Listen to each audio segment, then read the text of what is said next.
Hello guys, तो कैसे हैं आप सब। उम्मीद है सभी खैरियत से होंगे। आज मैं एक और न्यू स्टोरी स्टार्ट करने वाली हूँ जो कि ज़ॉम्बीज वाली है और इसका नाम है male leads are trapped in my house. तो चले बिना किसी देरी के कहानी शुरू करते हैं। कहानी की शुरुआत होती है और हमारी हीरोइन हमें बताती है ये सब कुछ बिल्कुल किसी टिपिकल नावल की तरह स्टार्ट हुआ। मैं एक आम सी इंसान थी जिसको रोमांस नॉवेल्स पढ़ना बहुत ज्यादा पसंद थे, लेकिन एक दिन अचानक से मैं एक एक्सीडेंट में फंस गई और उसके बाद मर गई। और जब मैंने अपनी आंखें खोली तो मैंने अपने आप को उसी नावल में रीइंकार्नेट होते हुए पाया जो मैं पढ़ रही थी। और इसी तरह मैं एक बहुत ज्यादा खूबसूरत कैरेक्टर थी जिसके पिंक बाल थे और बहुत ज्यादा खूबसूरत और बहुत ज्यादा अमीर भी थी, क्योंकि मेरा नाम था चेरी सिनक्लेयर और मैं एक साइड कैरेक्टर थी।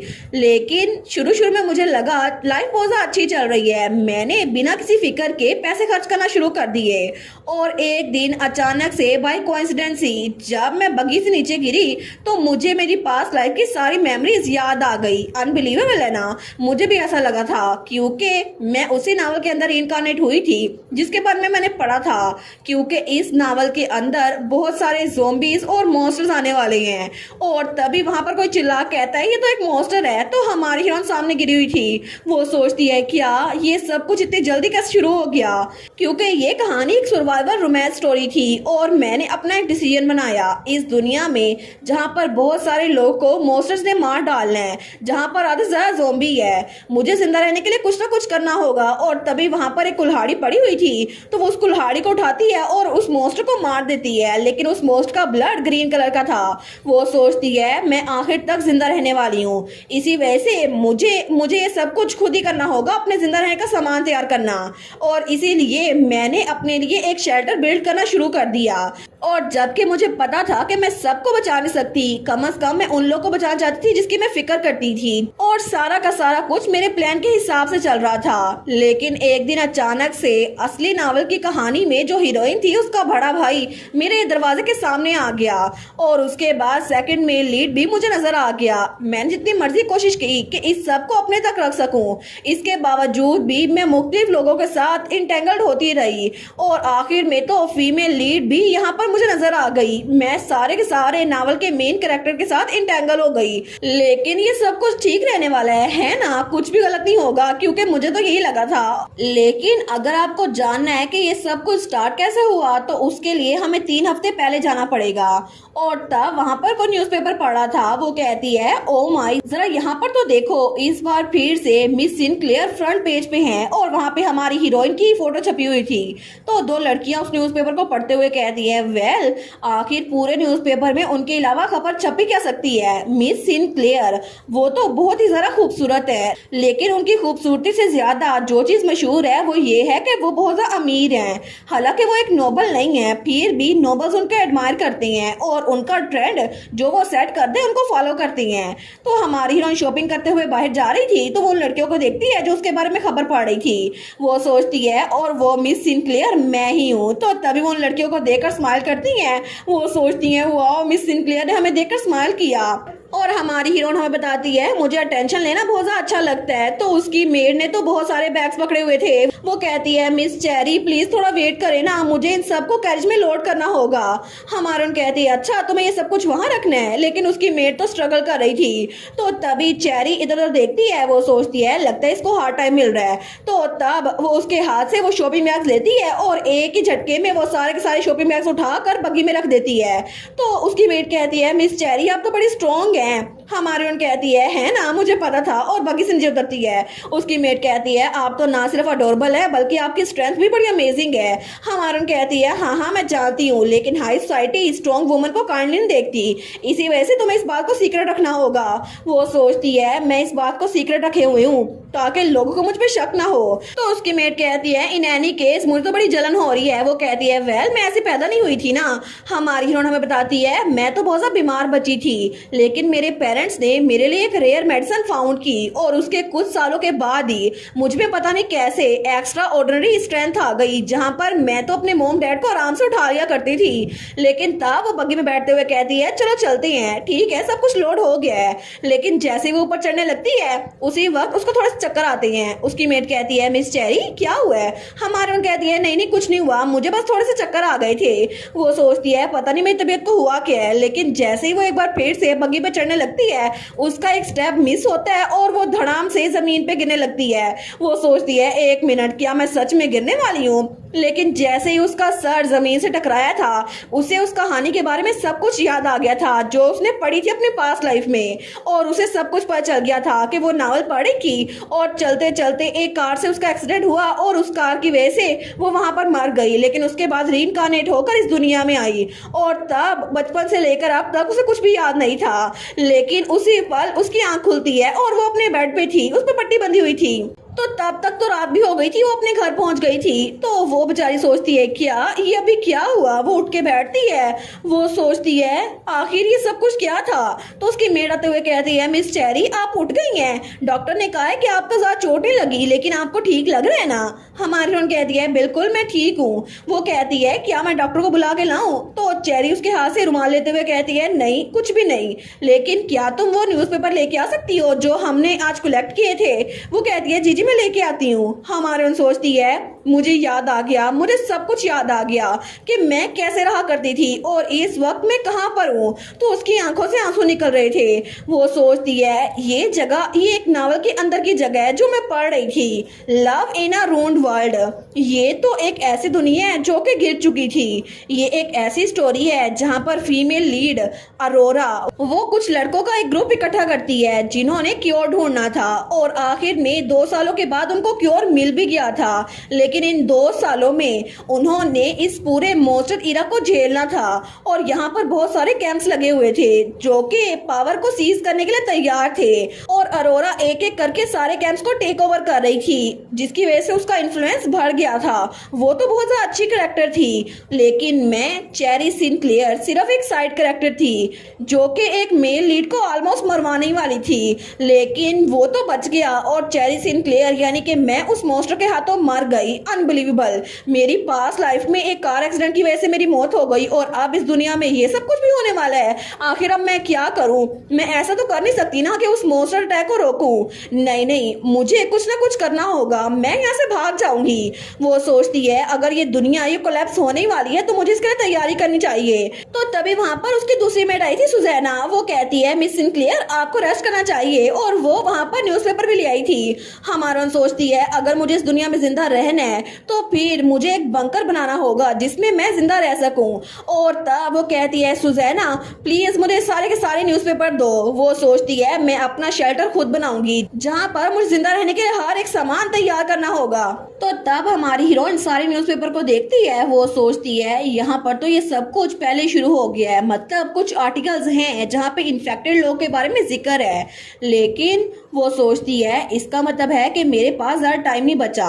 सबसे पहले मैं फूड इकट्ठी करूंगी क्योंकि जिंदा रहने के लिए खाना जरूरी है। दूसरे नंबर पर फंड्स, वेल पैसा बिल्कुल भी इश्यू नहीं है। और आखिरी नंबर पर मुझे लड़ने के लिए वेपन चाहिए होंगे, लेकिन अगर मुझे वेपन इकट्ठे करने हैं तो उसके लिए उससे बेहतर कोई नहीं होगा। तो अगली सुबह का सीन दिखा जाता है जहाँ पर कोई कहता है आखिर आप क्या बात करिए मिस सिनक्लेयर, आखिर आपको वेपन्स क्यों चाहिए? और वो था सिनक्लेयर फैमिली का लॉयर हैरिसन जो कि हमारी हीरोइन का मुंह भोला भाई भी था। तो तब वो कहता है आखिर आपको अचानक से वेपन की जरूरत क्यों पड़ गई? हमारी हीरोइन कहती है बस ऐसे कह दो मुझे अपने आप को प्रोटेक्ट करना है। और तब वो हमें बताती है ये तो मेरी फैमिली का लॉयर होने के साथ साथ मेरा इकलौता भाई भी है। हालांकि हम लोग ब्लड रिलेटेड नहीं है, लेकिन मेरे पेरेंट्स के गुजरने के बाद इसने बिल्कुल फैमिली की तरह मेरा ध्यान रखा। ये मुझसे बड़ा है और बहुत ज्यादा अच्छा भी। तो तब उसका भाई स्माइल करते हुए कहता है प्लीज एक्सप्लेन करें आखिर आपका क्या मतलब है और आखिर आप उस वेपन को किस पे यूज करेंगी? हमारी हीरोइन सोचती है लगता है इसको मुझ पे शक हो रहा है, ये बिल्कुल भी इजी नहीं होगा। तो उसका कहने का मतलब था इस बार अपने आप को तुमने किस मुसीबत में फंसा लिया है। हमारी हीरोइन कप रखते हुए सोचती है अगर मैं इसको हैंडल नहीं कर सकती तो फिर मुझे अपना तरीका इस्तेमाल करना होगा। अगर चेरी सिनक्लेयर ने वेपन इकट्ठे करने शुरू कर दिए चाहिए तो लोग नोटिस कर लेंगे और इस तरह मैं चाहती हूँ चीजें स्मूथली हैंडल हो जाएं। तो उसके लिए मुझे हैरिसन को इस्तेमाल करना होगा। वो कहती है असल में मुझे किसी को मारना है, इसी वजह से मुझे वेपन चाहिए। तो हैरिसन अपना चश्मा सही करता है। हमारन सोचती है वेल मुझे मॉन्स्टर्स को मारना ही है ना, मैं झूठ तो नहीं बोल रही। तो तब हैरिसन कहता है आखिर कौन है वो बास्टर्ड। हमारन कहती है क्या। हैरिसन तो बड़ा गुस्से में आ गया था। वो कहता है आखिर किसने आपके साथ कुछ बुरा किया जिसकी वजह से आप उसको मारने की कोशिश करेंगे, बस मुझे एक बार उसका नाम बता दें। तो हमारन सोचती है मुझे अपने कार्ड सही से खेलने होंगे। तो तब अपना रुमाल निकालने लगती है। वो सोचती है हैरिसन तो बहुत ओवर प्रोटेक्टिव है, तो वो कभी भी मेरे मामले में दखल नहीं देगा, लेकिन वो कभी भी मुझे रोता हुआ नहीं देख सकता। तो वो रोने की एक्टिंग करते हुए कहती है मैं सच में नहीं चाहती कि इस बार में मजीद बात करूं, तो क्या तुम इस टॉपिक को छोड़ सकते हो। तो वो दिल में सोचती है मैंने कितनी ब्रिलियंट लाइन बोली है ना, अब तो वो मजीद सवाल पूछेगा नहीं। तो थोड़ी देर बाद हैरिसन मान गया था। वो कहता है ठीक है उस बास्टर्ड से बाद में डील कर लेंगे, लेकिन मुझे ये बताएं आखिर आपको किस तरह के वेपन्स चाहिए। हमारन कहती है स्वॉर्ड्स, क्रॉसबो, एक्सिस, हर एक चीज। वो कहता है ठीक है तो आपको ट्रेन करने के लिए एक इंस्ट्रक्टर भी चाहिए होगा है ना। हमारन कहती है नहीं मुझे उसकी जरूरत नहीं है। तो हैरिसन कहता है मिस सिनक्लेयर मैं आपसे पूछ नहीं रहा, मैं आपको बता रहा हूँ इतने ज़रा वेपन्स आप अकेली हैंडल नहीं कर सकेंगी, आपको किसी ना किसी से सीखना होगा। हमारन कहती है ठीक है जैसे तुम कहो। और तब वो कहती है अगर तुम ये कर ही रहे हो तो मैं चाहती हूँ कि तुम मेरे लिए एक आर्मरी भी बिल्ड करो, तुम्हें पता है ना मैं कैसी हूँ। वो कहता है वेल ऑल राइट, आखिर आप क्या प्लान कर रही हैं, क्या बिल्ड करना है। हमारन कहती है मैं एक टाउन में ये बिल्ड करूंगी जिसका नाम ब्रूनल है। वो कहता है ब्रूनल। हमारन कहती है तुम इस बारे में नहीं जानते होगे, असल में वो कैपिटल से ज्यादा दूर नहीं है, ब्रूनल और कैपिटल बिल्कुल पास पास ही है। तो हैरिसन कहता है आखिर आपको वहीं पर क्यों जाना है मिस सिनक्लेयर। हमारन स्माइल करते हुए सोचती है क्यों, क्योंकि वो एक ऐसी जगह है जो कि सारी दुनिया से कट के है, जहाँ पर इकलौती लड़की 6 महीने तक जिंदा रह सकी थी। और जब वहां पर ज़ॉम्बीज आए थे ना, उसके बावजूद भी वहां पर राशन था। इसके अलावा अरोरा भी जब वहां पर पहुंची थी ना, तो उसको भी छुपने के लिए जगह मिल गई थी। और सेकेंडरी मेल लीड उसने भी खाने का मसला हल कर दिया था। लेकिन इसके अलावा ये सब कुछ मेरे काम का नहीं है, मुझे तो बस जिंदा रहना है। वनीला का मीनार तो एक तरह से फोर्ट्रेस ही था, उसमें तो ह्यूज गार्डन था जहाँ फार्मिंग की जा सकती थी। इसके अलावा बैक पे एक फॉरेस्ट भी था जिसकी वजह से ज़ॉम्बी से बचा जा सकता था, और जिंदा रहने के लिए वो जगह बेस्ट है।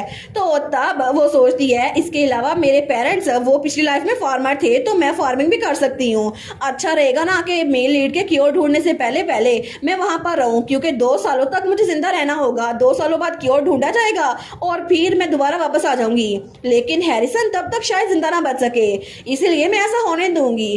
तो तब वो कहती है हैरिसन मुझे तुम्हें कुछ बताना है, असल में ये दुनिया जल्दी खत्म होने वाली है। तो हैरिसन उसकी तरफ बड़ा हैरान होकर देखता है। हमारन कहती है एक वायरस फैलने वाला है जिसकी वजह से इंसान ज़ॉम्बीज या मॉन्स्टर बन जाएंगे और सब लोग एक दूसरे को अटैक करेंगे, इसी वजह से मैं इसकी तैयारी करने के लिए ब्रूनल जा रही हूँ। तो तब हैरिसन कहता है मिस सिनक्लेयर कि आपको फिर से अपनी दवाइयों की जरूरत है, आप फिर से स्ट्रेस तो नहीं ले रही। हमारन कहती है नहीं ऐसा कुछ नहीं है। वो कहता है अगर आपको पिछला डॉक्टर अच्छा लगा तो मैं और डॉक्टर अरेंज करवा देता हूँ या फिर आपको हॉस्पिटल में शिफ्ट करवा देता हूँ। तो चेरी कहती है नहीं इसकी जरूरत नहीं है, मैं तो मजाक कर रही थी, मैंने तो बस ख्वाब देखा था। तो वो तो बड़ा सस्पिशियस हो गया था। हमारन सोचती है इसको जरूर लगा होगा मैं फिर से डिप्रेशन में चली गई हूँ, जब मेरे पेरेंट्स गुजरे थे ना उसके बाद भी मैं ऐसी थी। लेकिन उसको कहती है मैं बिल्कुल ठीक हूँ, मैंने दवाइयाँ ले ली हैं। तो तब वो कहती है बस मैंने एक ख्वाब देखा था, बस इसको भूल जाओ। इसके अलावा हैरिसन तुम मेरे साथ ब्रूनल क्यों नहीं चलते, वेपन्स के बारे में मुझे कुछ ज्यादा नहीं पता, तो तुम मेरी हेल्प कर सकते हो। तो हैरिसन कहता है अगर आप कह रही हैं तो फिर यही मैटर करता है, और मैं किसी और को जो कि बहुत ज्यादा क्वालिफाई है उसको आर्मरी को हैंडल करने के लिए भेज दूंगा। हमारन कहती है नहीं मुझे तुम्हारे साथ जाना है हैरिसन, तुम मेरे भाई हो ना, तुम मुझे सिखा देना। वो कहता है ठीक है चले अगर ऐसा ही है तो छोटा सा ट्रिप भी समझ लेते हैं। हमारन कहती है ग्रेट। वो सोचती है चलो एक मसला तो हल हुआ, और तब वो अपने घर से बाहर निकलती है। वो सोचती है मुझे वेपन्स भी मिल गए, मुझे हैरिसन भी मिल गया, अब सिर्फ एक चीज बची हुई है। तो तब वो बैंक में पहुंची थी, तो वहां पर जो डायरेक्टर था वो कहता है आप चाहती हैं कि आप 100 मिलियन गोल्ड वो लोन लें। हमारी संभाल कर कहती है बिल्कुल मुझे लोन चाहिए, वो भी 100 मिलियन गोल्ड। तो तब डायरेक्टर तो बड़ा हैरान था। वो कहता है मिस चेरी क्या सच में आपको लोन चाहिए? हमारून कहती है बिल्कुल बिल्कुल। वो सोचती है मुझे नहीं पता मैं इसको यूज कर भी सकूंगी या फिर नहीं। तो वो कहता है मुझे माफ कीजिएगा, मैं तो बस सरप्राइज हो गया था कि आप तो इतनी अमीर फैमिली से आती हैं, आपके पास पैसों की कमी नहीं है, फिर भी आप इतना बड़ा लोन ले रही हैं। और वैसे भी ये सिर्फ फॉर्मेलिटी है, लेकिन क्या मैं पूछ सकता हूँ कि आप लोन ले क्यों रही हैं? हमारी हीरोइन कहती है बिल्कुल, क्योंकि मुझे डूम्सडे की प्रिपरेशन करनी है। वो कहता है क्या? लेकिन मुझे बताएं कहीं आपको कोई ब्लैकमेल तो नहीं कर रहा? अगर ऐसी बात है तो मैं हैरिसन से कह दूंगा।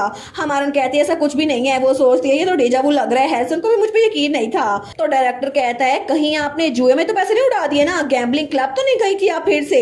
कहीं आपके वैसे वहां पर बात तो नहीं हो गए? अगर ऐसा है तो मुझे बता दें। हमारन कहती है ऐसा कुछ भी नहीं है, मैंने इन्वेस्टमेंट करनी है ओवरसीज। आपको पता है ना कि हमारा कारोबार बड़ा फैला हुआ है। लेकिन वो सोचती है द गैम्बलिंग क्लब, अभी तक मैंने इसको चलाया क्योंकि ये बाकियों के लिए कुछ भी नहीं होगा, लेकिन मेरे लिए ये बिल्कुल प्लेग्राउंड था और यहाँ से बहुत सारा पैसा मिलता है। लोग तो यहाँ आने के लिए मरे जा रहे थे। तो चेरी कहती है मैंने काफी अरसे से क्लब को अटेंड नहीं किया और मैं प्लान कर रही हूँ किसी और के हाथों ये सौंप दूं। लेकिन क्या आप मुझसे इंटरोगेशन कर रहे हैं? मुझे लगता है आप मुझसे सवाल पूछ रहे हैं। वो कहता है नहीं नहीं ऐसा कुछ नहीं है। हमारून कहती है कि आपको मेरी फैमिली की क्रेडिबिलिटी पे शक है? वो कहता है बिल्कुल नहीं, ऐसा कुछ भी नहीं है, मैं अभी आपके लिए सोना तैयार करवा देता हूँ। और थोड़ी देर बाद वहां पर वो तैयारी कर रहे थे। तो हमारून सोचती है कैश तो परफेक्ट है, मैं तो और भी ज्यादा अमीर बनने वाली हूँ। मुझे ऐसा लग रहा है जैसे मैं एक कॉन आर्टिस्ट हूँ। लेकिन वेल अब जबकि सब कुछ खत्म होने ही वाला है तो कोई बाद में मुझसे लोन का पूछेगा ही नहीं, तो कोई बात नहीं, मैं इनको खर्च कर ही लूंगी। वैसे भी एक बार ये सारा कुछ शुरू हो गया ना तो पैसे की कोई कदर रहेगी नहीं, तो मुझे उससे पहले पहले सब कुछ इस्तेमाल करना होगा। लेकिन तभी वहां वो न्यूज़पेपर देखती है तो वहां पे एक आर्टिकल था जहां पर नोटिंगम स्ट्रीट के बारे में कुछ लिखा हुआ था। तो डायरेक्टर कहता है क्या न्यूज़पेपर में कुछ इंटरेस्टिंग नजर आ रहा है आपको? अगर आप चाहें तो इसको लेके जा सकती हैं। हमारी कहती है थैंक यू।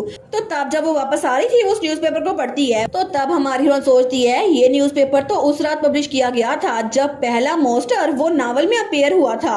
इसका मतलब है कि आज की रात हीरोइन अरोरा वो पहली बार उस मोस्टर से मिलने वाली है। यानी कि अरोरा जो कि ड्यूक लांचास्टर की अडॉप्टेड बेटी है, वो वहां पर नोटिंगम जाएगी जहां पर उसे किसी ने लेटर भेजा था। लेकिन जैसे वो वहां पर जाएगी ना तो उसे पहली बार एक मोस्टर नजर आएगा। तो तभी हमारा सोचती है अरे हाँ ये तो वही जगह है ना, मैं तो भूल ही गई थी इस बारे में। यहाँ पर वो चीज मुझे मिलेगी, वहां पर एल्फिना जरूर होगी। ये एक मेडिसिनल हर्ब है जो कि वैक्सीन का काम करती है। हालांकि सिर्फ इसको खाने के बाद एक बार यूज किया जा सकता है, क्योंकि अगर कोई ज़ोंबी काटे ना तो तब उस ज़ोंबी का काटे का कोई असर नहीं होगा, लेकिन सिर्फ ये एक बार ही काम करती है। फिर भी मुझे लगता है कि ये मेरे लिए बेस्ट होगी, मुझे अपने साथ इसको ब्रूनल लेके जाना पड़ेगा। और वो सोचती है नावल में अरोरा को रियलाइज नहीं हुआ इसकी कीमत क्या थी और इसकी वैल्यू, उसने पीछे छोड़ दिया। लेकिन मुझे पता है ना ये सब कुछ कैसे चलेगा, तो मैं इसको अपने साथ लेकर जाऊंगी। इसी वजह से जो मिस्टेक उसने की है ना मैं वो दोहराऊंगी नहीं। मैं आज रात नॉटिंगम स्ट्रीट में जाऊंगी इसको ढूंढने के लिए। और तब रात के वक्त हमारी हीरोइन वो तो ड्रेसअप करके वहां पर आई थी। तो वो सोचती है मुझे पता है कि मुझे वो हब चाहिए होगी, लेकिन अगर मैं उस मोस्टर से टकरा गई तो मुझे तो बड़ा अजीब लग रहा है। फिर भी मैंने तैयारी तो की हुई है और जहाँ तक मैंने नावल पढ़ा था ना उसके बारे में मुझे सब कुछ पता है, लेकिन मैंने कभी भी रियल लाइफ में किसी मोस्टर को नहीं देखा। सिचुएशन बिल्कुल भी रियल नहीं लग रही, लेकिन जैसे मर्जी हो मुझे यहाँ पर खुद खड़े रहना होगा।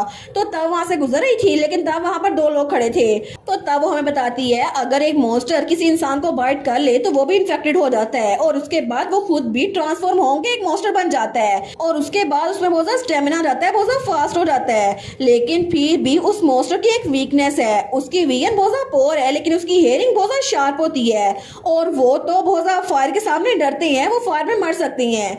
और इस सब के हिसाब से मैंने तैयारी कर ली है, क्योंकि अगर वो मोस्टर मेरे सामने आ गया तो मैं उसको हरा सकती हूँ। अगर वो मेरे सामने आ गया तो मैं कॉकटेल उसके ऊपर फेंकूंगी और उसको आग लगा दूंगी। लेकिन तभी वो उस गली की तरफ जा रही थी तो उसे किसी के चिल्लाने की आवाज आती है। हमारे सोचती है क्या कोई चिल्लाया, क्या मतलब अरोरा पहले पहुंच गई है। लेकिन तब जब वहां पर गई थी तो अरोरा वो गेट के सामने खड़ी थी और वो अपने ही क्लॉक पे पाँव आने की वजह से फिसल गई थी। वो कहती है आउच मैं तो गिरने वाली थी और उसका लेटर नीचे गिरा हुआ था। हमारी और सोचती है इसके लंबे सिल्वर बाल है जो उसकी कमर तक आते हैं और इसकी आंखें पर्पल है जो कि डार्क में चमकती हैं। तो उसके सामने अरोरा वो हंसते हुए कहती है अगर ईडन मुझे ऐसे देखता ना तो मुझे बहुत सारा डांटता। तो हमारन सोचती है इसके अलावा ये है अरोरा फीमेल लीड जो कि 61 नॉटिंघम स्ट्रीट के सामने खड़ी हुई है और इसके हाथ में एक लेटर है। ये बिल्कुल वही है, ये अरोरा ही है। तो वो छुप के उसको देख रही थी दूर से।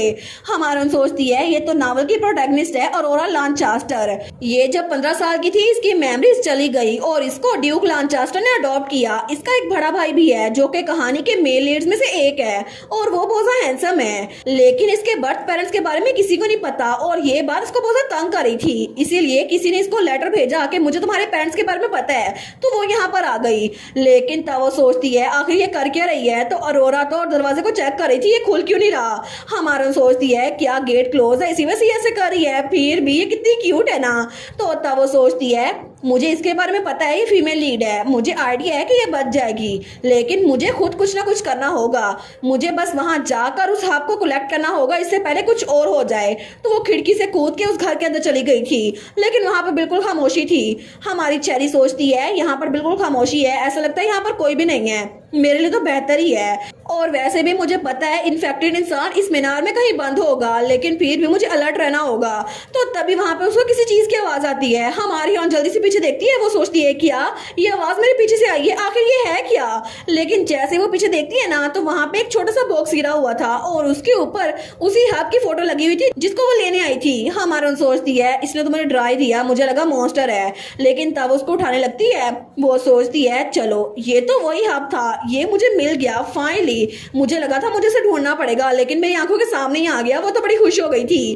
तो तभी उठने लगती है। वो सोचती है बस मुझे जो चीज चाहिए थी वो मुझे मिल गई, अब बाहर निकलना होगा। लेकिन तभी उसे सीढ़ियों के पास एक आदमी नजर आता है। तो हमारी उसको जब देखती है वो कहती है क्या ये एक जिंदा इंसान है। तो वो आदमी तो बड़ा डरा हुआ था, वो कहता है हेल्प प्लीज मेरी हेल्प करो। वो तो बाकायदा कांप रहा था। हमारा सोचती है यहाँ पर एक जिंदा इंसान है, लेकिन नावल में लिखा था कि अरोरा के अलावा कोई भी इस जगह पर नहीं आया था। वो कहता है प्लीज मेरी हेल्प करो। हमारा कहती है मैं तुम्हारी हेल्प करूंगी, पहले काम डाउन हो जाओ। लेकिन तभी ऊपर से कोई चीज उनको छुप के देख रही थी और तभी हमारी हीरोइन के पाँव के पास कोई ग्रीन सा लिक्विड गिरता है। तो हमारी हीरोइन चेरी जब ऊपर देखती है तो वहां पे एक मॉन्स्टर था। तो हमारी हीरोइन कहती है क्या इस चीज ने तुम्हें काटा। तो वो आदमी कहता है नहीं। तो वो मॉन्स्टर तो बड़ा डरावना लग रहा था, वो एक औरत थी जो मॉन्स्टर बन गई थी। तो वो आदमी कहता है ये मॉन्स्टर तो उस कमरे में बंद था, आखिर ये यहाँ कैसे आ गया। हमारी सोचती है इसको किसी ने बंद किया था। वो कहती है क्या कोई और भी इस जगह पर है। वो आदमी कहता है नहीं, मुझे किसी ने कहा था मेरी बहन यहाँ पर है, इसी वजह से मैं यहाँ पर भागता हुआ आ गया, लेकिन आखिर ये है क्या। तो तभी वो मॉन्स्टर, उसके बाल बहुत ज्यादा लंबे थे, वो नीचे की तरफ सीलिंग से उतर के आ रही थी। लेकिन तभी वो हमारी हीरोइन और उस आदमी पे हमला करती है। तो हमारी हीरोइन पीछे गिरती है।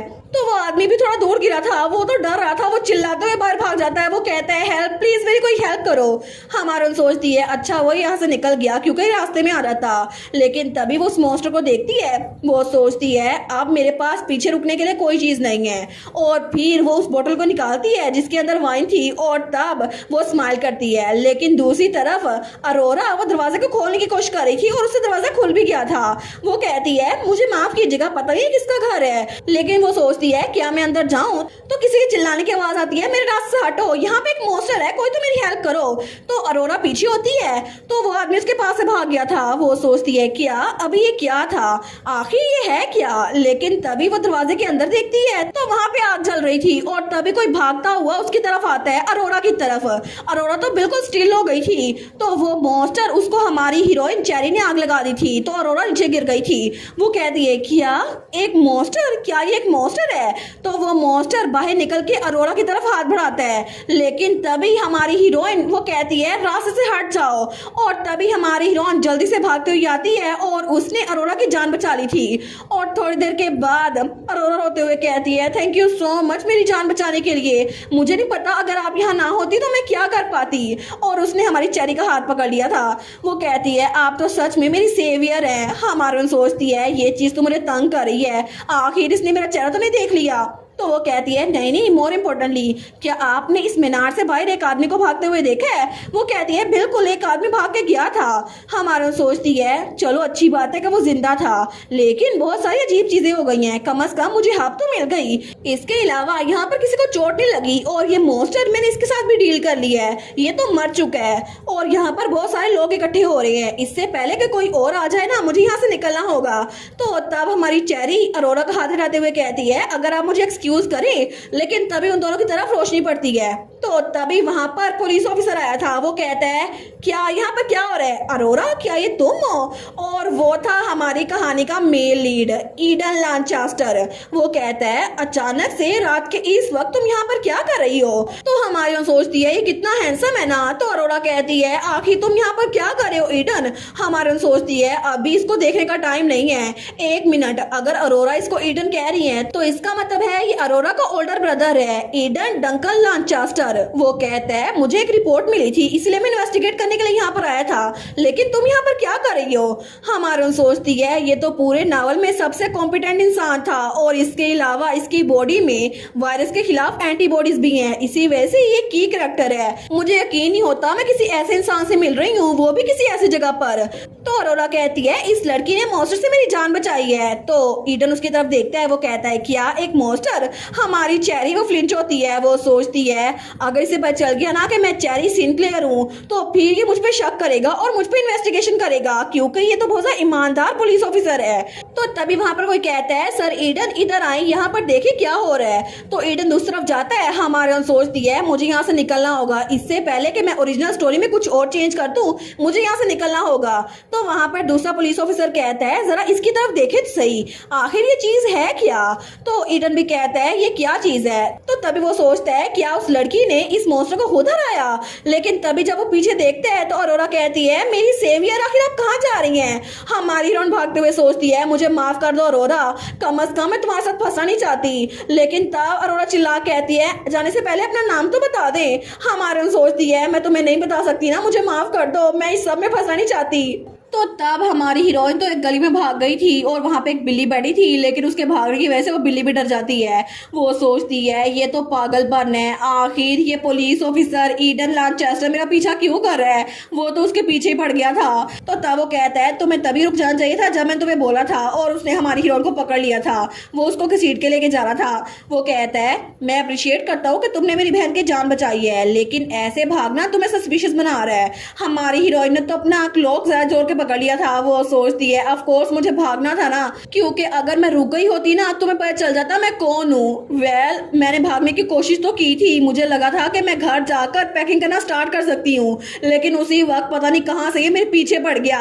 अचानक से इसने मेरा पीछा करना क्यों शुरू कर दिया? तो तब वो कहता है क्या सच में तुम जवाब नहीं देने वाली? वेल आखिर ये कितना इंपॉर्टेंट है कि तुम अपना चेहरा छुपा रही हो? मुझे लगता है मुझे तुमसे इन्वेस्टिगेशन करनी पड़ेगी, जरा तुम्हें क्राइम स्पॉट पर तो लेके जाऊं। हमारी सोचती है अब मैं क्या करूं, अगर ऐसे चलता रहा ना तो ये मेरा चेहरा देख लेगा, लेकिन मुझे लगता है मुझे इसको बेहोश कर देना चाहिए। लेकिन उसी वक्त साथ वाली गली से जहां पर वो क्राइम स्पॉट था ना, वहां से अरोरा के चीखने की आवाज आती है। तो ईडन कहता है क्या ये आवाज? तो हमारा सोचती है यही मेरा चांस है। तो तभी वो उसको धक्का देती है, लेकिन उसको धक्का दे कई ईडन के हाथ से बच के बाहर भाग गई थी। वो कहता है ओए रुको तो सही। हमारा सोचती है ऐसा लगता है ये अरोरा की आवाज थी, तो ये कभी भी अपनी बहन को छोड़ के मेरे पीछे नहीं जाएगा। तो ईडन बेचारा वहीं पर रुक गया था। वो कहता है डैम इट, वो मेरे हाथ से निकल गई। लेकिन तभी उसकी नजर जमीन पे पड़े हुए एक ब्रोच पे पड़ती है। वो सोचता है क्या ये एक ब्रोच है? हमारे सोचती है ये तो मेरा ब्रोच है, आखिर ये वहां पर क्या कर रहा है? वो सोचती है नहीं मैंने पीछे अपना ब्रोच क्यों छोड़ दिया। तो अगले दिन हमारी हीरोइन चेरी वो सोचती है जरूर ये मजाक होगा है ना, मैं कोई सिंड्रेला थोड़ी ना हूँ जो पीछे अपना ब्रोच छोड़ के चली गई हूँ, उसको पता चल जाएगा ना ये मैं हूँ। इसके अलावा ये कोई आम सा ब्रोच नहीं था, ये तो फाइनल गिफ्ट था जो मेरे फादर ने मुझे दिया था। लेकिन मैं तो एक इडियट हूँ, आखिर मैं इतनी केयरलेस कैसे हो सकती हूँ। वो तो अपना सामान पैक कर रही थी और साथ साथ रो भी रही थी। तो थोड़ी देर बाद ही वो अपने आप को तसल्ली देते हुए कहती है नहीं नहीं ऐसा हो नहीं सकता, उसको पता हो ये मेरा ब्रोच है। वैसे भी उसके पीछे मेरे इनिशियल्स इनग्रेव किए हुए थे, इसका ये मतलब तो नहीं उसे पता हो।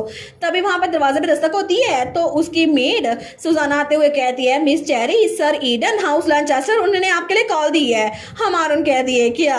वो कहती है ईडन वो मुझे कॉल क्यों करेगा? सुजाना कहती है उन्होंने मुझे रीजन नहीं बताई, उन्होंने कहा ये क्लासिफाइड है, वो आपसे डायरेक्टली बात करना चाहते हैं। हमारून कहती है बस उसको बता दो मैं यहाँ पर नहीं हूँ, कह दो मैं ट्रेवल कर रही हूँ। आखिर इतनी रात को अंधेरे में उसने मुझे कैसे पहचान लिया? तो सुजाना कहती है ऑल राइट मैं उनको ये कह दूंगी, लेकिन ये देखें आज का न्यूज़पेपर, क्या आपने पैकिंग फिनिश कर ली? तो तब वो कहती है बिल्कुल, तुम्हारे बारे में क्या सुजाना?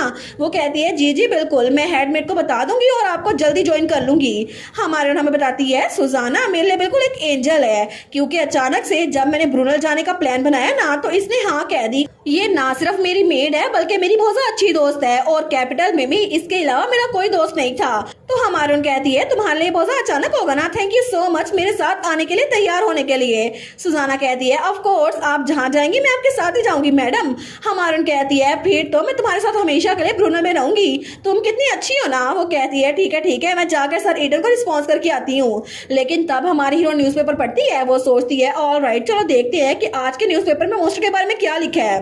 तो वहां पर लिखा था 61 नोटिंगम स्ट्रीट पर अचानक से हमला हुआ, विक्टिम लेडी अरोरा लॉन्चेस्टर थी। हमारा सोचती है मुझे पता था ये अरोरा ही थी जो चिल्लाई थी, इसका मतलब है कि वहां पर किसी और ने भी उस पर हमला किया था, लेकिन वो सेफ थी।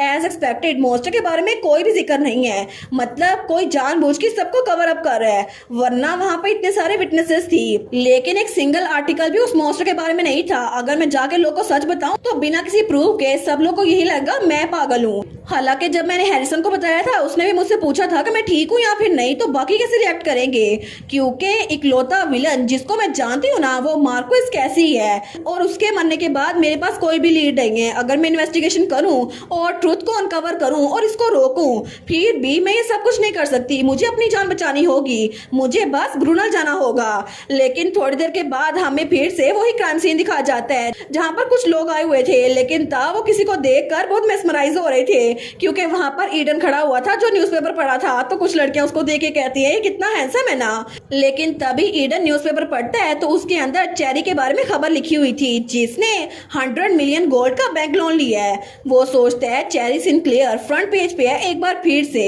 वेल मुझे पता था कि वो बहुत ज्यादा अमीर है, लेकिन उसके लिए लोन लेना बहुत बड़ी खबर है, और आखिर उसे लोन की जरूरत क्यों ही पड़ी? जब तो कोई खास वजह ना हो ऐसा हो ही नहीं सकता। तो तब उस ब्रोच को देखते हैं तो तभी उसका साथी आते हुए कहता है तुम यहाँ पर क्या कर रहे हो? तो ईडन कहता है तुम पहुंच गए इंस्पेक्टर? वो कहता है मैंने तुम्हें कहा था इस केस से दूर रहना। वो कहता है लेकिन मैं क्यों रहूं? तो उसका साथी कहता है मुझे पता था, क्योंकि जब ये सब कुछ हुआ ना तुम यहाँ पर ही थे, तुम तो बहुत ज्यादा जिद्दी हो। लेकिन क्या इस बार फिर से मिस चेरी सिंक्लेयर के बारे में एक और आर्टिकल छपा है? मैंने सुना था कि तुमने उनके स्टेट में की थी, लेकिन क्यों की थी? तो ईडन सोचता है ये तो ऐसे बात कर रहा है जैसे मैं चेरी सिंक्लेयर के साथ ऑब्सेस हूँ, हालांकि ऐसा कुछ भी नहीं है। तो उसका साथी कहता है तुम सिंक्लेयर फैमिली को अकेला छोड़ दो, यही बेहतर होगा, तुम्हें पता भी है उनके पास कितना सारा पैसा है, और अगर तुम्हें प्रमोशन चाहिए ना तो बस ऐसे ही करते रहो, तुम थोड़े वक्त में पुलिस चीफ बन जाओगे। तो हमें बताया जाता है ईडन डंकन लॉन्चेस्टर वो बहुत ज्यादा अजीब है, क्योंकि वो एक ड्यूक का बेटा है, फिर भी सक्सेसर बनने के बजाय उसने पुलिस ऑफिसर बनना चूज किया। ड्यूक लॉन्चेस्टर अपनी बेटे की चॉइस से बिल्कुल खुश नहीं थे, लेकिन अपने नोबल स्टेटस को पीछे छोड़कर वो पुलिस में भर्ती होने के लिए चला गया, और अभी तक वो पुलिस में ही है। तो वो कहता है मैं यहाँ पर पुलिस ऑफिसर इसलिए नहीं बना था ताकि रैंक्स को क्लाइम करता रहूं, और अगर मैं स्टेटस के पीछे होता ना तो मैं नेक्स्ट ड्यूक बनने के लिए तैयार हो जाता। तो तब ईडन कहते हैं एनीवेज इंस्पेक्टर आखिर उस मॉन्स्टर के बारे में सिंगल न्यूज क्यों नहीं छपी इस न्यूज़पेपर में? तो वो कहता है हायर अपने हमें कहा है कि हम इसके बारे में कोई खबर ना छापे, इसीलिए ऐसा कुछ नहीं हुआ। तो ईडन सोचता है हाइड अप, इसका मतलब है इस सब मामले में कोई ना कोई गवर्नमेंट का बंदा शामिल होगा, वरना ऐसा हो ही सकता कि इतनी बड़ी खबर न्यूज़पेपर में ना छपे। तो थोड़ी देर बाद वहां पर और ऑफिसर भी आ गए थे। तो दूसरा ऑफिसर कहता है आखिर अब तुम कहाँ पर जा रहे हो? ईडन कहता है मुझे कहीं से टिप मिली है कि ब्राइवुड किंगडम से कुछ चीजें, कुछ वेपन्स इलीगली स्मगल हो रहे हैं, मुझे वहां जाके चेक करना है। तो उसका साथी कहता है आखिर तुम्हें ये टिप दी किसने थी? वो कहता है तुम्हें जाने की जरूरत नहीं है, मैं अब चलता हूँ। लेकिन दूसरी तरफ हमारी हीरोइन वो बेंटन से वेस्टमोर पहुंच गई थी। वो हमें बताती है कैपिटल जो कि बेंटन है ना, वहां से ट्रेन गुजरती है जो कि वेस्टमोर तक जाती है, लेकिन उसके बाद आगे का सफर मुझे बग्गी में तय करना पड़ेगा, और ये बग्गी माउंटेन में डीप तक जाती है जहाँ पर ब्रुनल है, एक रिमोट विलेज जिसमें ना कोई कार्स है और ना ही ट्रैम्स हैं। तो तब वहां पर पहुंच गई थी। वो सोचती है मेरी तो कमर अकड़ गई, लेकिन फाइनली मैं उस जगह आई गई, मैं आ गई ब्रूनल में जहां पर मेरा शेल्टर होगा। वो सोचती है कितना लंबा सफर था ना, एटलीस्ट मैं जल्दी तो पहुंच गई ना ट्रेन की वजह से, लेकिन आगे का सफर बग्गी में करना पड़ता है। तो तब वो वहां पर देखती है जहां पर कुछ लोग थे। वो सोचती है ये जगह ये बिल्कुल परफेक्ट होने वाली है, जितना मैंने सोचा था ना उससे भी ज्यादा नाइस होगी। ये एक छोटा सा विलेज है, लेकिन इसमें ग्रोसरी स्टोर है, एक जनरल स्टोर है, एक क्लिनिक है और वेपन शॉप भी है, और यहाँ पर हर एक चीज है जिसकी वजह से ये विलेज सर्वाइवल कैंप बन सकता है। और कितना अच्छा होता अगर मैं पूरी जगह खरीद लेती, लेकिन अभी के लिए मुझे बस जिंदा रहना है। कुछ चीजें हैं जो मैं पैसों के साथ खरीद नहीं सकती। वो सोचती है चलो देखते हैं वो मीनार कैसा है जहाँ पे मुझे रहना होगा। तो वहां पर माउंटेन के ऊपर एक मैंशन बना हुआ था। तो हमारा सोचती है वो मैंशन इस गाँव से बहुत ज्यादा दूर है, इसी वजह से कोई मोस्टर वहां पहुंच नहीं पाता होगा। लेकिन ये कितना क्रीपी लग रहा है। नावल के अंदर वनीला इस मैंशन की असल मालकिन, वो तो गाँव से कट के रहती थी, इसी वजह से ये मेंशन उस डिस्क्रिप्शन पे फिट बैठता है, क्योंकि ये एक फोर्ट्रेस था जो कि हिल के ऊपर बना हुआ था। और अब मैं इसको देख रही हूँ ना, तो मुझे समझ आ रहा है कि इतनी देर तक बरकरार कैसे रहा था, क्योंकि ये माउंटेन के ऊपर है। और मुझे पहले पता नहीं था कि ये मीनार सच में वनीला के साथ बिलोंग करता है, लेकिन इस गाँव में आने के बाद मैं उससे ये घर खुद खरीद सकती हूँ। तो तब वो इधर देखती है। वो सोचती है अभी तक शाम हो गई है, लेकिन वनीला इस मीनार की मालकिन अभी तक यहाँ पहुंची क्यों नहीं है। मुझे थोड़ा अजीब लग रहा है। मैं उम्मीद करती हूँ कुछ भी बुरा ना हुआ हो। और दूसरी तरफ हमें ईडन दिखाया जाता है जिसने एक चोर को पकड़ा था। वो कहता है ठीक है मैं हार मानता हूँ। तो ईडन लांचेस्टर कहता है क्या तुम इसलिए कह रहे हो क्योंकि तुम्हें सच में नहीं पता? क्या तुम्हें सच में नहीं पता कि इलीगल वेपन्स आखिर किसने स्मगल करवाए हैं? वो कहता है नहीं मुझे खुद नहीं पता, मुझे बस इसके पैसे मिले थे और मुझे एक आदमी तक पहुंचाना था, लेकिन उसके बाद ही तुम वहां पर आ गए और तुमने तो मुझे पकड़ना शुरू कर दिया। और ये तो बिल्कुल डेजा वू लग रहा था क्योंकि इसने हमारी हीरोइन को भी ऐसे ही पकड़ा था। तो ईडन कहता है मैंने सुना था कि तुम ये सारी की सारी गन्स स्मगल करके एक विलेज तक लेके जा रहे हो, आखिर वो कहाँ पर है? तो वो आदमी कहता है मुझे खुद नहीं पता, मैं तो बस चीजें यहाँ पर लेके आया था। वो कहता है बकवास करना बंद करो, देखो सही पपी भी यहाँ से गुजरा, उसे भी तुम्हारा आंसर डम लग रहा है। हमने कंफर्म कर लिया है इस सब के पीछे हैरिसन शामिल है। वो आदमी कहता है क्या हैरिसन? तो ईडन कहता है तुम्हारा कहने का मतलब है कि सारे के सारे वेपन्स कोई और नहीं चेरी सिनक्लेयर इकट्ठे कर रही है। वो सोचता है मुझे पहले ही चेरी सिनक्लेयर पे बहुत ज्यादा शक था, मुझे लगा कि शायद वही होगी जो उस रात उस स्ट्रीट में आई थी। मैंने मार्शल से कहा मुझे एक टिप मिली है, लेकिन सच ये है मैंने इसको खुद ही देखा था। जो से एक इलीगल आर्म एक्सपर्ट वो यहाँ पर आया था और उसने हैरिसन का जिक्र किया, लेकिन उसके बाद जब मैंने वहाँ पर चेरी सिनक्लेयर को कॉल की तो मुझे पता चला कि वो मुझसे बात नहीं करना चाहती, और इसके साथ साथ मुझे पता चला कि वो कहीं भी ट्रैवल कर रही है। आखिर इकलौती वारिस सिनक्लेयर फैमिली की उसने 100 मिलियन गोल्ड लोन क्यों ही लिया और अचानक से वो गायब हो गई? कहीं ये कोई इत्तेफाक तो नहीं? ऐसा तो हो नहीं सकता। तो वो चोर कहता है मुझे बस ये पता चला है कि चेरी सिनक्लेयर अभी के लिए ब्रूनल गई है। वो कहता है क्या ब्रूनल, वो कहाँ पर है? तो वो चोर कहता है वहां पर तो मैं खुद भी कभी नहीं गया, बस मैंने इतना सुना था वो कोई गाँव है जहाँ पर ट्रेन भी नहीं जाती, आगे बग्गी लेके जानी पड़ती है। तो तब ईडन सोचता है एक ऐसी लड़की जो बहुत ज्यादा अमीर है, जिसका फैशन सेंस हर कोई कॉपी करता है, जो जितने मर्जी पैसे खर्च करे कोई पूछने वाला नहीं है, वो एक ऐसे गांव में गई है जहां पर ट्रेन भी नहीं जाती। ऐसा कैसे हो सकता है? मुझे लगता है शायद वो वहां पर कुछ कर रही है जिसकी वजह से उसे इतने ज़्यादा वेपन चाहिए होंगे। लेकिन तब वो कहता है मुझे ये जानना होगा क्यों। तो तब वो पीछे से चोर कहता है आखिर मुझे इतना मारना जरूरी था। लेकिन अगले दिन हमें हमारी हीरोइन दिखा जाती है जो वहां पे न्यूज़पेपर पढ़ रही थी। वो सोचती है क्या मेरे 100 मिलियन लोन लेने की खबर यहाँ पर छप गई है? यहाँ पर सबने लिखा है क्या मैं मिसिंग हो रही हूँ या फिर छुप गई हूँ? एक बार फिर से मेरी खबर फ्रंट पेज पे छपी है, लेकिन जितने मुंह उतनी बातें, मुझे क्या, अगर दुनिया खत्म हो जाएगी ना तो कौन ही पढ़ेगा ये आर्टिकल्स। लेकिन तब वो सोचती है हैरिसन को तो पता चलना ही था लोन के बारे में, फिर भी वो मुझे डांटेगा। चलो कोई बात नहीं, पता नहीं वनीला कब आएगी, कल का पूरा दिन भी नहीं आई, क्या मैं आज उसको देख पाऊंगी? लेकिन सामने देखो सही, यहाँ के पुलिस ऑफिसर कितने हैंडसम है ना, लगता है इसको कहीं देखा है मैंने। लेकिन चलो अच्छी बात है, मैं तब तक बोर नहीं होंगी, इतना हैंडसम चेहरा है इसका, और इसके गोल्डन बाल कितने प्यारे लग रहे हैं, और इसकी शार्प नोज और रेड लिप्स, और इसका यूनिफॉर्म ये तो कॉलर तक बटन अप है। और वो पुलिस ऑफिसर किसी ओल्ड लेडी से बात कर रहा था। हमारे सोचती है गुडनेस, किसने सोचा था कि यहाँ पर इतने छोटे से टाउन में इतना हैंडसम पुलिस पुलिस ऑफिसर होगा। तो तभी उसकी नज़र हमारी हीरोइन पे पड़ती है। हमारा सोचती है एक मिनट, क्या ये आखिर ये यहाँ पर क्या कर रहा है। तो वो ईडन लांचेस्टर था जो उस औरत से बात करने के बाद हमारी हीरोइन की तरफ बढ़ा था। हमारी उन कहती है ईडन डंकन लांचेस्टर।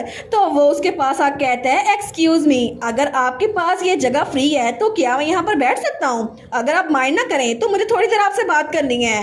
तो हमारी हीरोइन चेरी सिनक्लेयर वो सोचती है आखिर ईडन लांचेस्टर जो कि मेन हीरोइन का भाई है वो इतनी दूर मेरा पीछा करता हुआ ब्रूनल कैसे आ गया और ये मेरे बारे में पूछ रहा था। आखिर ये मेरे पीछे क्यों पड़ गया है? मुझे तो यहाँ पर सबसे दूर रहना था। तो आखिर कहानी का मेन लीड मेरे पास क्या कर रहा है? और इसी के साथ कहानी का पार्ट 1 यहाँ पर खत्म। तो आप लोग बताइएगा कि आप लोग को ये कहानी अभी तक कैसी लग रही है और मजीद में इस कहानी को कंटिन्यू करूं या फिर नहीं। और अगर आपको ये मानो की स्टोरी अच्छी लग रही है तो कमेंट्स में बताइएगा। मजीद वीडियोस देखने के लिए चैनल को सब्सक्राइब कर लें एंड वीडियोस को लाइक कर दें। Thank you so much for watching my videos and take care, bye bye.